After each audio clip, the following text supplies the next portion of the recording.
Hello everyone, welcome back to my show. Welcome back to my channel.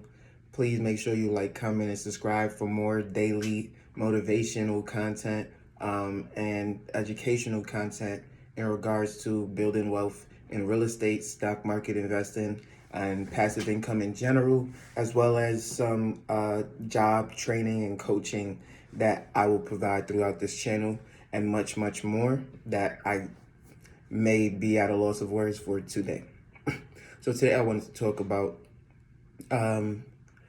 the state of the economy, the high interest rates, the inflation, and what am I going to do in order to best put myself in the best position in this market. So essentially what I wanted to do is I wanted to necessarily wait until December or at least early January to make a last push to buy my third property before tax season, where I would have to furnish new tax documents on all of my investments and things of that nature. So prior to that, I wanted to purchase my third property in order to stay ahead of that and not need to wait on new documents and things like that.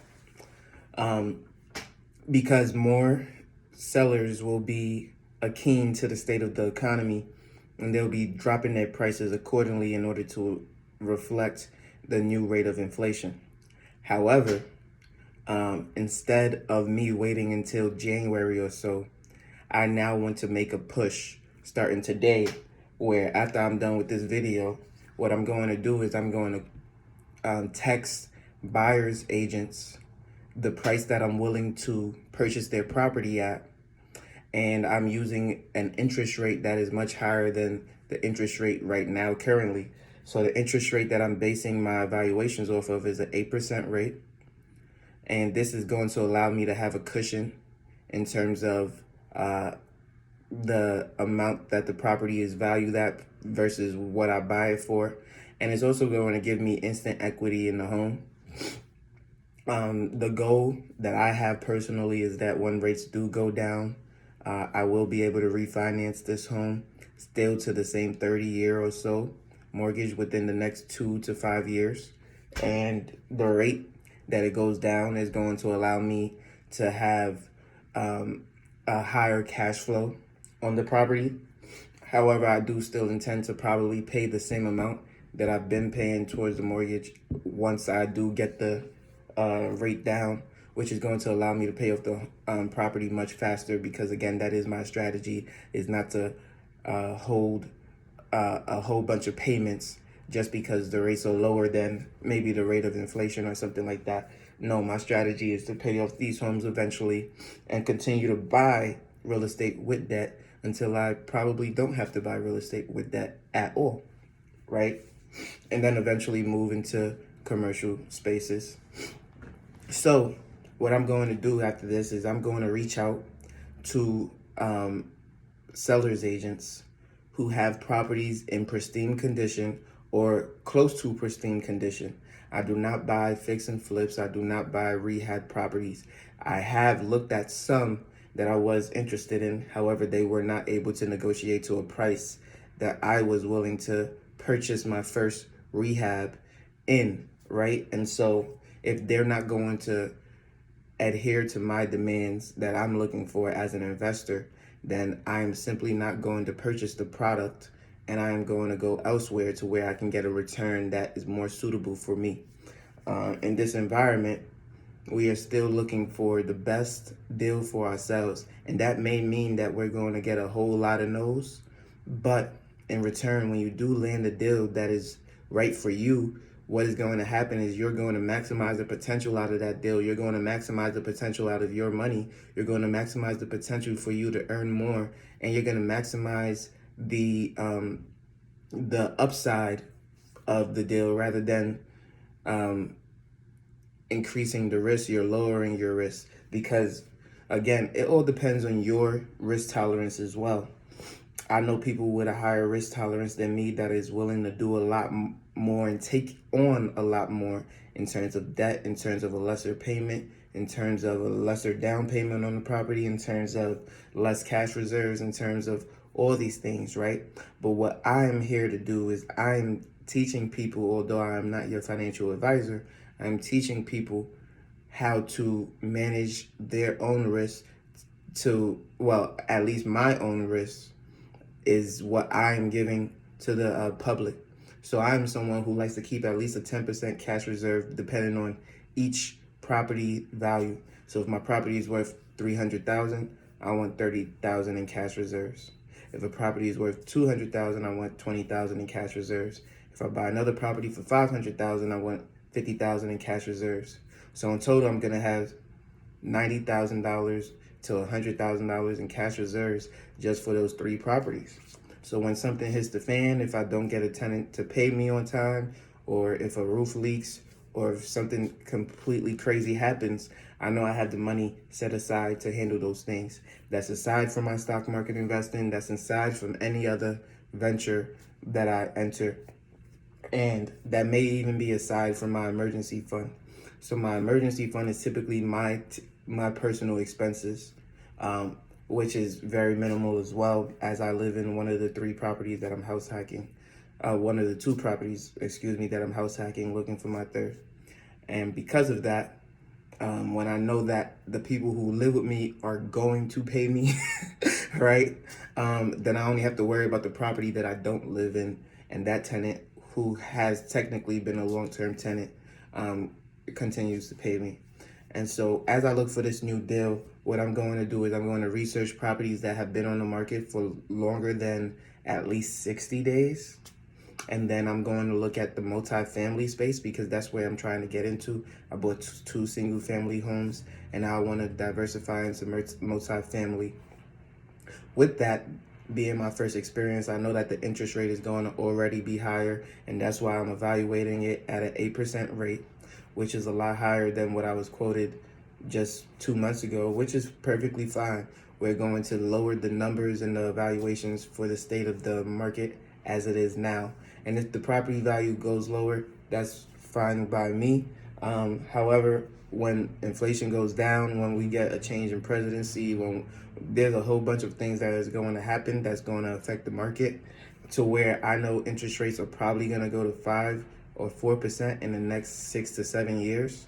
And so at that point in time, I'm then going to refinance maybe to a 25-year mortgage instead of a 30 on that home, and keep paying it down as I was previously. But now the equity in the home has increased, the property value has increased, the rents have increased, everything has increased, because as interest rates and inflation continues, everything is going to go up, including rents and including your job salaries and things of that nature, although not as fast as inflation and everything else. But that's going to lead to people paying more in rent over time, which is going to lead to me making more money over time. And so to have these properties now is going to only benefit me in the long run in terms of building that wealth. And so now my strategy is switched over to, it's almost mid-November as I'm making this video. In mid-November, I'm going to attack the markets. We just had our first 2 snow days. And so people are going to be a little anxious, like, oh, wow, I need to get rid of this. I need to sell this. You know, it's going to be December soon. The Fed may raise rates again in December. Who knows? And so, you know, after that snow day, you know, those roofs are going to get worse and worse over the coming years and the weather. And so people are going to look to offload these properties before they simply can't. And just to have a deal on the table, just to have an offer on the table might very well entice them. I am going to write some professional text messages that I send out to these people, stating certain things about the economy and how I'm trying to work with them in order to make the best deal possible. I'm pretty sure that some people are going to counter offer me, which I'm looking forward to. And then I can start to evaluate those deals and understand who can I come back to in December when interest rates go up even more, and then who can I try to negotiate with in December as well on how to do this, because I'm not on their timeline, right? They're looking to sell as quickly as possible, but I'm looking for the best deal. And even if it takes me until January to get a deal finalized. I'm now making a deal that's best for me.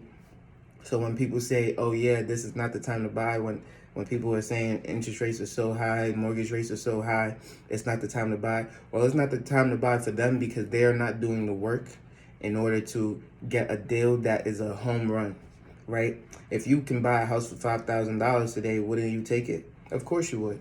And what I'm looking to do is I'm looking to get more for a property than I've ever looked to get ever before, right? I've told people, hey, I need 60,000, 100,000, to $120,000 off of this deal, and those are 460, $500,000 deals because of the repairs that may be needed in these deals in order for me to get it to where I need it to be. I don't want to go into a property and have $80,000 of repairs waiting for me on top of high interest rates and mortgage rates.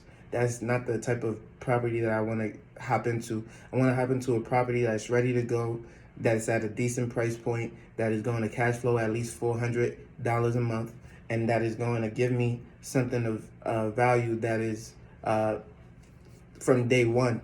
And I'm not looking at getting a return in the future. I understand that the mortgage industry, the real estate industry is a slow industry.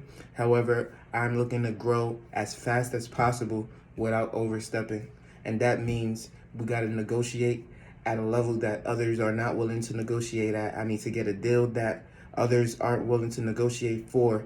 And at the end of the day, when I do get that deal, people will say, "Oh, wow, surprised you were able to do that." But listen, it's communication. The communication is key. Communication is what allows me to ask my employer for more than what the job requires or is offering at the time. Communication is what allows me to build relationships with other people who are making a lot more money than I am and ask for their advice, their tips, their tricks on how to be a better human being, a better businessman, a better person. Communication is what allows me to help those around me who are struggling and show them a path to financial freedom without them questioning whether or not I have their best interests at heart.